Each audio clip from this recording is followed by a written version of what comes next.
ശ്രീമതി നുസ്രത്ത് ജഹാൻ, കുംഭമേളയുടെ സുഗമമായ നടത്തിപ്പിന് അവിടെയുള്ള മുസ്ലിം സമൂഹത്തിൻ്റെ പിന്തുണയുണ്ട്. മാത്രമല്ല ബാബമാരുടെ സഹകരണമുണ്ട്. സ്വാമിജി നേരത്തെ അത് പറഞ്ഞല്ലോ. പക്ഷേ ഇത് വഖഫ് ഭൂമിയിലാണ് നടക്കുന്നത് എന്ന് പറയുമ്പോൾ അത് ഉൾക്കൊള്ളാൻ ആവുന്നില്ല. ഇവരെപ്പോൾ വന്നു, ഈ കുംഭമേളയുടെ ചരിത്രം എന്താണ് എന്നൊന്നും അറിയാതെയല്ലേ ഇത്തരത്തിലൊരു പ്രസ്താവന ഇറക്കിയിരിക്കുന്നത്, അല്ലേ? അപ്പോൾ കുത്തിത്തിരിപ്പ് എങ്ങനെ ഉണ്ടാക്കാം എന്ന് കണ്ടുപിടിച്ചവർ ഈ കുംഭമേള, ഞാൻ നേരത്തെ പറഞ്ഞ പോലെ അതിൻ്റെ ആഗോള പ്രശസ്തി വർദ്ധിക്കുന്ന സമയത്ത് ഇത്തരത്തിലുള്ള ഇടപെടലുകളുമായി രംഗത്ത് വരുന്നു. അതല്ലേ വസ്തുത? അതെ, അതിനുള്ള കറക്റ്റ് മറുപടിയല്ലേ യോഗി ആദിത്യനാഥ് ജി ചെയ്തത്.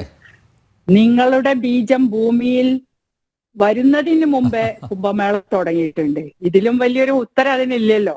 ബാക്കിയെല്ലാം പറയുന്നതിനേക്കാളും ചെറിയൊരു നോട്ട് മാത്രമേ കൊടുത്തിട്ടുള്ളൂ. അപ്പൊ യോഗി ആദിത്യനാഥ് എന്ന് പറഞ്ഞ ഒരു സന്യാസി ഉത്തർപ്രദേശ് ഭരിക്കുമ്പോ ഇതുപോലെയുള്ള മണ്ടത്തരങ്ങൾ വന്ന് പറയാൻ തോന്നിയതാണ് സങ്കടം. ഒന്നും പറയല്ല.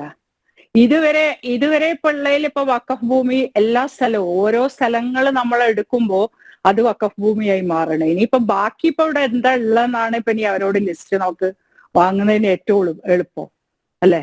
ഏത് അധിനിവേശത്തിന്റെ ബാക്കി പത്രങ്ങളായിട്ടുള്ള സംഗതികളൊക്കെ അവരുടെ.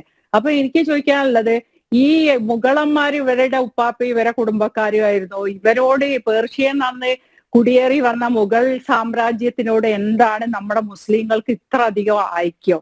ഇവിടെ ഇല്ലാത്ത മുസ്ലിങ്ങൾക്ക്, രാജ്യത്തിലുള്ള മുസ്ലിങ്ങൾക്കോ ജനങ്ങൾക്കോ ഇല്ലാത്തത് എന്താണ് ഇവർക്കുള്ളത്? ഇവരെ ബ്ലഡ് അതാണോ, ഇവിടെ ഉണ്ടായിരുന്നതാണോ എന്ന് ഇപ്പൊ സംശയം തോന്നിയിരിക്കുന്നത്.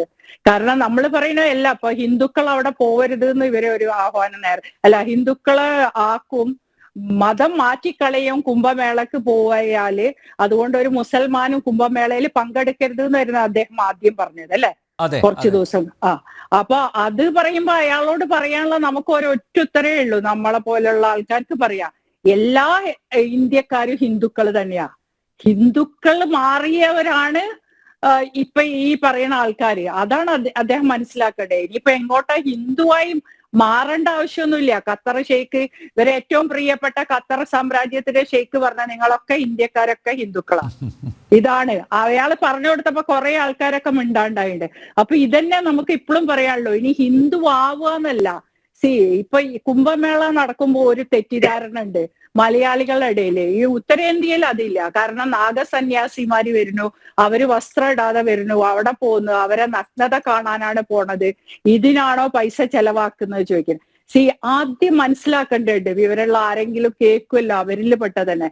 ഈ നാഗസന്യാസിമാരെന്ന് പറഞ്ഞാൽ ഇവരൊന്നും വിചാരിക്കുന്ന പോലത്തെ ഇവരെ പണ്ഡിതന്മാരെ പോലെ ശരീഅത്ത് പഠിച്ചിട്ട് ഇവിടെ കുത്തിത്തിരിപ്പുണ്ടാക്കാൻ വരുന്നവരല്ല. അവർ ഈ ലോകത്തുനിന്ന് ജീവിതത്തിന്റെയും മരണത്തിന്റെയും ഇടയിലുള്ള ആ ലൈഫ് സൈക്കിളിനെ പഠിച്ച് അതാണ് എന്നുള്ളത് നമുക്ക് ഈ ലോകത്തിന് കാണിക്കാൻ വേണ്ടി, ഈ പ്രപഞ്ച ശക്തിയെ നിലനിർത്താൻ വേണ്ടി പല ശക്തികളും ഇവിടെ ഉണ്ട്. നദികളും പർവ്വതങ്ങളൊക്കെ പോലെ തന്നെ മനുഷ്യരും ഇവിടെ ഉണ്ടായിരുന്നു. സനാതന ധർമ്മത്തിന് പ്രജ്ഞാനം ബ്രഹ്മാൻ എന്നുള്ള അറിവ് പറഞ്ഞ ഒരു രാജ്യമാണ് നമ്മൾ, അല്ലെ? ലോകത്തൊക്കെ എപ്പോഴും അറിവുണ്ടായി, ഞങ്ങളാണ് വിദ്യാഭ്യാസം, അവരിപ്പോഴേ പോയി ഇന്ത്യക്കാര് പിന്നോട്ടാണ് പോണതെന്നൊക്കെ പറയും ഇപ്പോ. കാരണം കളിയാക്കുന്ന അതാ, നമ്മൾ കല്ല് യുഗത്തിലേക്ക് പോണു ഒക്കെ. പക്ഷെ ഇവിടെയാണ് അത് പറഞ്ഞത്, ധർമ്മമേ വിജയിക്കൂ, അല്ലെ? അതൊക്കെ പറഞ്ഞ ഒരു രാജ്യത്തിന്റെ ഒരു എല്ലാം കൂടിച്ചേരല്. അത് ലോകത്ത് ഒരു രാജ്യത്തും ഇതുപോലുള്ള ഒരു സന്ദേശം മനുഷ്യർക്ക് കൊടുത്തിട്ടില്ല. അപ്പൊ ഈ മനുഷ്യരെല്ലാം ഒന്നിക്കണേ. ഈ സന്യാസിമാര് രാജ്യത്തിന്റെ എത്രയോ നാഗസന്യാസിമാര് ആയുധങ്ങൾ എടുത്തവരായിരുന്നു. ഇതൊക്കെ ശരിക്കും പറയണേ നമ്മൾ അതിലേക്ക് ഇറങ്ങി പഠിക്കുമ്പോഴേ ഉള്ളൂ നമുക്ക് അതിനെപ്പറ്റി അറിയണേ. അപ്പൊ ഇവരെ അറിയണ ആൾക്കാരുടെ അടുത്ത് ഞാനൊക്കെ ഇപ്പൊ ഇവിടെ കുറെ സന്യാസിമാരാ. അപ്പൊ ഈ സാധാരണ ഡ്രസ്സ് ഇട്ട സന്യാസിമാരെന്ന് പറയണേക്കാളും ഡിഫറെന്റാ. അവർക്കൊന്നും അറിയില്ല, അവർക്ക് എന്താ ചുറ്റില് നടക്കുന്നതെന്ന് അറിയില്ല. അവര് വർഷങ്ങളോളം അവരാരോടും സംസാരിക്കില്ല. വർഷങ്ങളോളം ഓരോ കാട്ടിലും ഹിമാലയത്തിലൊക്കെ ഇരുന്ന് അവർക്ക് ആ ശരീരമോ മനസ്സോ ഒന്നും ഈ ലോകത്തൊന്നുമില്ല. ആത്മബന്ധം, ആ ബ്രഹ്മാവുമായിട്ടുള്ള ആ ബന്ധത്തിൽ മാത്രം സഞ്ചരിക്കുന്ന ഒരു വ്യക്തികളാണെന്നുള്ളത് തിരിച്ചറിയണം. ഇതുപോലൊക്കെ നടക്കുമോ എന്നുള്ളത് ചോദിക്കുമ്പോൾ അവര് പറയും ഇതൊക്കെ ആചാരങ്ങളാണ്, ഇതൊക്കെ നമ്മുടെ തോട്ട്സ് ആണ്, എല്ലാരും കൂടി അതിനെ ഉണ്ടാക്കും.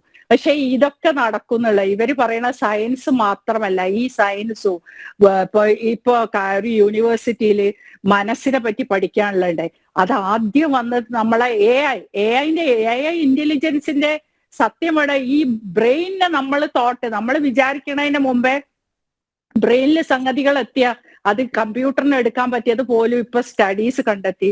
ഇന്ത്യയിൽ നിന്ന് ആ കേസ് വരെ ഇന്ത്യയില് UP-യിൽ ഒരു കോർട്ടിൽ ഇതുപോലെ ഒരു കേസ് നടന്നിട്ടുണ്ടായിരുന്നു. എന്റെ ബുദ്ധിയെ ചൂഷണം ചെയ്യണം ഇതുപോലെ ഒരു സന്യാസി. അയാളെ ബുദ്ധിയിൽ ആലോചിച്ച സാധനം ആരോ കട്ടെടുത്തു. അപ്പൊ അതേപോലത്തെ ശക്തി അപ്പുറത്തെ ഭാഗത്ത് ഒരേപോലത്തെ ഉണ്ടായാല് അപ്പുറത്തെ ആൾക്ക് എടുക്കാന്നുള്ളത്. അതാണ് AI ആയിട്ട് ഡെവലപ്പ് ആയത് എന്നുള്ളപ്പോ ഒരു സ്റ്റഡീസ് കണ്ടെത്തി. ഒരു ആർട്ടിക്കിൾ പഠിത്ത സമയത്ത് ഹിന്ദുവിൽ വന്നിട്ടുണ്ടായിരുന്നു. ഒരു മുസ്ലിമായ വ്യക്തിയാണ് ആ ആർട്ടിക്കിൾ എഴുതിയെന്നുള്ളതാണ് ഏറ്റവും വലിയ അതിലെ ഒരു വിചിത്രം. അപ്പൊ ഇതേപോലെയുള്ള കുറെ വിവിധ തരം സംഗതികൾ പിന്നെ ഇന്ത്യന്റെ നാനാ ഭാഗത്തുനിന്നും ഹിമാലയത്തു നിന്നൊക്കെ വരുന്ന അവരൊക്കെ ഐസിലിരുന്ന് അവര് വരുന്നതും പോണതും നമ്മൾ അറിയില്ല എന്നാ പറയണേ. അതൊക്കെ നമ്മൾ വായിക്കണം. അല്ലാതെ ഇവിടെ ഇരുന്നിട്ട് നമ്മൾ മദ്രസിൽ പണ്ട് പഠിച്ചിരുന്നത് സ്വർഗത്ത് പോണം, ലോകത്ത് ജീവിക്കുക, ജീവിതത്തിനും മരണത്തിനും ഇടയിലുള്ള ആ യാത്രയാണ് നമ്മൾ സ്വർഗാക്കേണ്ടത്. അതാണ് നമ്മൾ പറഞ്ഞു കൊടുക്കേണ്ടത്. അതിനെയാണ് ഞാനെന്ന് പറയുന്നത് ഇവർക്ക് മനസ്സിലാക്കാതെ പോകുന്നതുകൊണ്ട് ഇവരെല്ലാം നമ്മളെ ഈ ലോകത്തുള്ള അപ്പൊ ഇവിടെ എല്ലാം വഖഫ് ഭൂമി ആയാലും ഇവിടെ മെജോറിറ്റി ആയിട്ട് ജീവിക്കണം. എന്നിപ്പോ ഒരു പിന്നെ ഉത്തർപ്രദേശിലെ ഒരു MP ആരോ പറഞ്ഞു പിന്നെ മൈനോറിറ്റി ഇവിടെ മെജോറിറ്റി ആണെന്ന് വിചാരിച്ചിട്ട് അവരുടെ പിന്നെ ആചാരങ്ങൾ ഇവിടെ അനുഷ്ഠിക്കേണ്ട ആവശ്യമൊന്നുമില്ല, അവർക്ക് പ്രത്യേകത ഇല്ല. ഇവിടെ മെജോറിറ്റി എല്ലാവർക്കും ഒരുപോലെ. ഇവിടെ മെജോറിറ്റി ഉള്ളവർ ഇപ്പൊ ഏത് രാജ്യത്തേക്ക് പോകുന്നതാണ് നമ്മൾ ഇവരോട് ചോദിക്കേണ്ടത്. ഇതെല്ലാം പറയാൻ ഏജൻസിനെയാ. ഇതെങ്ങനെയെങ്കിലും കുത്തിത്തിരിപ്പുണ്ടാക്കി കലക്കണം. പക്ഷെ ഒരൊറ്റ കാര്യം പറയാനുള്ളത്, ഇവരുടെ ഇത്ര കാലത്തില് 40 കോടിയോളം ആൾക്കാർ കഴിഞ്ഞ കുംഭമേളയിൽ വന്നിട്ടുണ്ടെങ്കിൽ ഇതിന് 50 കോടി ജനങ്ങളെയാണ് ഉത്തർപ്രദേശ് മുഖ്യമന്ത്രി പ്രതീക്ഷിക്കുന്നത്. അതിനുള്ള എല്ലാ സന്നാഹങ്ങളായി അത്രയും അറേഞ്ച്മെന്റ്സ്. ഇത്ര കോടികൾ എങ്ങനെ വരും, എങ്ങനെ കുളിക്കും, ഇതൊക്കെ ചോദിക്കണവർക്ക് അവിടെ പോയി ഓരോ മുസൽമാനും, ഞാൻ പറയണേ ഈ തോട്ടിലുള്ള ഓരോ മുസൽമാനും പോയി ആ ഗംഗയിലൊന്ന് മുങ്ങണം. ഇത് മോക്ഷം കിട്ടാൻ വേണ്ടിയാ, ഇത് തെറ്റ് തീർക്കാൻ വേണ്ടിയാ ഈ രാജ്യത്തിനോട് നമ്മളെ മുമ്പിലുള്ള ആരെങ്കിലും ചെയ്തോ. ഇതൊരു 100 ജന്മത്തേക്ക് വേണ്ടിയുള്ള. അപ്പൊ ഇവരൊക്കെ നമ്മൾക്ക് അങ്ങോട്ട് ക്ഷണിക്കാന്നാ ഞാൻ പറയണേ. ഞാനും പോകുന്നുണ്ട് ഒരു ദിവസം. അപ്പൊ അവിടെ പോയി കാണട്ടെ, ഇവര് കണ്ടിട്ട് പറയട്ടെ. എന്നിട്ട് അവിടെ കുളിച്ച് വരുമ്പോ ഇവർക്ക് എന്താണ് ഫീൽ ചെയ്യണമെന്ന് നമ്മളോട് വന്ന് പറയട്ടെ. നമുക്ക് അങ്ങോട്ട് ക്ഷണിക്കാൻ നമ്മുടെ ഗവൺമെന്റിനോട് നമുക്ക് ആവശ്യപ്പെടാം. അല്ലാതെ അത് നിർത്തിവെക്കാനോ വഖഫ് ഭൂമിയായി തരം തിരിച്ച് കൊണ്ടുപോകാനോ ഒന്നും. ഇപ്പൊ സുപ്രീം കോർട്ടും വഖഫ് ഭൂമിയാണ്, എല്ലാം വഖഫ് ഭൂമിയാണ്. അങ്ങനെ വഖഫ് ഭൂമി തന്നെ ഡയല്യൂട്ട്, അങ്ങനെ ഒരു വഖഫ് ബോർഡേ വേണ്ടാന്ന് ഇന്ന് യോഗി ആദിത്യനാഥ് പറഞ്ഞു അവസാനം. അയാളെ കൊണ്ട് അത് പറയിപ്പിച്ചു. എന്തായാലും യോഗി ആദിത്യനാഥ് പഴയ രേഖകളൊക്കെ എടുത്ത് പരിശോധിക്കുന്നുണ്ട്.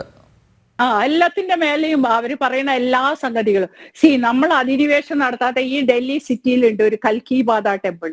കൽക്കി മാതാ ടെമ്പിൾ എന്ന് പറഞ്ഞാൽ അധികം ആർക്കും അറിയാം. പക്ഷെ ഈ ഉത്തരേന്ത്യയിൽ അത് ഭയങ്കര ഒരു ദിവസം മുഴുവനും ക്യൂ നിൽക്കണം അവിടെ ഒരു ദർശനം കിട്ടാം. അപ്പൊ ആ ടെമ്പിളിന്റെ ഉള്ളിൽ പോയാൽ നമുക്ക് കാണുന്നത് അത് 3 പ്രാവശ്യം ആക്രമിക്കപ്പെട്ടിട്ടുണ്ട് മുഗൾ സാമ്രാജ്യത്തിന്റെ.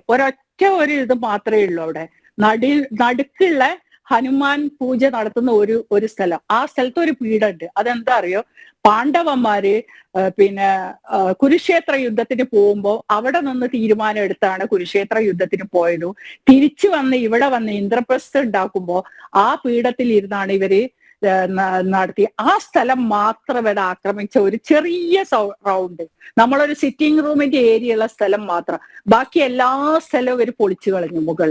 അപ്പൊ അങ്ങനെ ഓരോ ടെമ്പിളും ഏറ്റവും അത് കാരണം. അപ്പൊ ശ്രദ്ധിക്കേണ്ട ഒരു കാര്യം, നമ്മൾ യാത്ര ചെയ്യണം, കാണണം. ഇതൊക്കെ പറയുമ്പോ വീട്ടിലിരുന്ന് ഇങ്ങനെ ഫേസ്ബുക്കിൽ എഴുതിയിട്ടാ പോരാ വർഗീയത. എന്നിട്ട് മതേതരം എന്ന് പറഞ്ഞ് പ്രസംഗിക്കൂ. മതേതരം പറയുമ്പോ എങ്ങനെയാ വർഗീയത പറയുക? എല്ലാ മതത്തിനെയും ഒന്നായിട്ട് കാണണ്ടേ? അപ്പൊ അവിടെ അത് മിത്താണെന്ന് പറയുന്ന വർഗീയത ഉണ്ടാക്കും. അപ്പൊ ഇതിലെല്ലാം കാണുമ്പോൾ ഏത് ക്ഷേത്രം എടുത്താലും ആ ക്ഷേത്രമൊക്കെ ആക്രമിച്ച് അതിന്റെ പൊളിച്ചൊരു രേഖ നമുക്ക് കാണാൻ പറ്റും. ഏത് ക്ഷേത്രം, ഏത് വലുതും. അപ്പൊ എന്തുകൊണ്ട് വേറെ സ്ഥലങ്ങളൊന്നും ഇവർ ആക്രമിച്ചിട്ടില്ല? എത്ര സ്ഥലങ്ങൾ ബാക്കി കിടക്കുന്നുണ്ടായിരുന്നു ആ കാലഘട്ടത്തില്? അപ്പോ ശരിക്കും ഈ അധിനിവേശം എന്ന് പറഞ്ഞാല് ഈ രാജ്യത്തെ സംസ്കാരങ്ങൾ തകർക്കാൻ വേണ്ടിയിട്ട് ഈ ഒരു ഇത്. കാരണം ഏറ്റവും അധികം ആരാധന എന്ന് പറഞ്ഞിട്ടാണ് ഇങ്ങോട്ട് വന്ന് ഇത് തല്ലി പൊളിച്ചത്. അപ്പൊ ഈ വിഗ്രഹം, ഏറ്റവും വലിയ വിഗ്രഹത്തെ ആരാധിക്കുന്നവരാ ഞങ്ങള്. നിങ്ങൾ പറഞ്ഞാൽ വിശ്വസിക്കോ? ബക്കത്ത് എന്താ ഉള്ളത്? ഒരു കറുത്തതിൽ മൂടിയ കയബത്തിൽ പോയാൽ നമ്മൾ തൊട്ട് അത് പിടിച്ച് പ്രാർത്ഥിച്ചാല് നമുക്ക് ആ സ്വർഗത്തിന്റെ അടിയിൽ നിൽക്കണ പോലെയാ. ഞാനൊക്കെ ആ തൊട്ടിരുന്ന് പ്രാർത്ഥിച്ചിട്ട് ഫലവും കിട്ടിയിട്ട്. പക്ഷെ അതിന്റെ ഉള്ളിൽ ശിവവിഗ്രഹാണെന്ന് അടുത്ത കാലത്ത് കേട്ടു. അതിനെപ്പറ്റി എനിക്ക് കൂടുതൽ അറിയില്ല, ഞാൻ പഠിക്കുന്നുണ്ട്, ഒരിക്കലും ഞാൻ വന്ന് പറയാം. പക്ഷെ അവിടെ പോയി കഴിഞ്ഞാൽ അത് ആ കാണുന്ന റൗണ്ട് ഒരു വിഗ്രഹമല്ലേ, ഒരു കല്ലുകൊണ്ട് പടുത്ത ഒരു സംഗതിയല്ലേ. സ്വർഗത്തുനിന്ന് കൊണ്ടുവന്നാണെങ്കിലും അതൊരു കല്ല്. അപ്പൊ ഇവര് പറയണ കല്ല് പാടില്ല, വിഗ്രഹം പാടില്ല, ഫോട്ടോ വരയ്ക്കാൻ പാടില്ല. ഇന്നിപ്പോ ഒരു ഉസ്താദ് പറയും ഫോട്ടോ ഒക്കെ എടുത്ത് കളയാം, അപ്പൊ നരകത്തിൽ പോവും. ആദ്യം ഈ ജനനത്തിന്റെയും മരണത്തിന്റെയും ഇടയിലുള്ള കണക്കുകളൊക്കെ ഇവരിവിടെ തീർത്തിട്ട് പോട്ടെ. അത് തീർക്കാൻ വേണ്ടി ഇവരൊക്കെ ഈ ഗംഗയിലോ ഒക്കെ ഒന്ന് വന്നൊന്ന് മുങ്ങട്ടെ എന്നാണ് ഇപ്പൊ എനിക്ക് പറയാനുള്ളത്.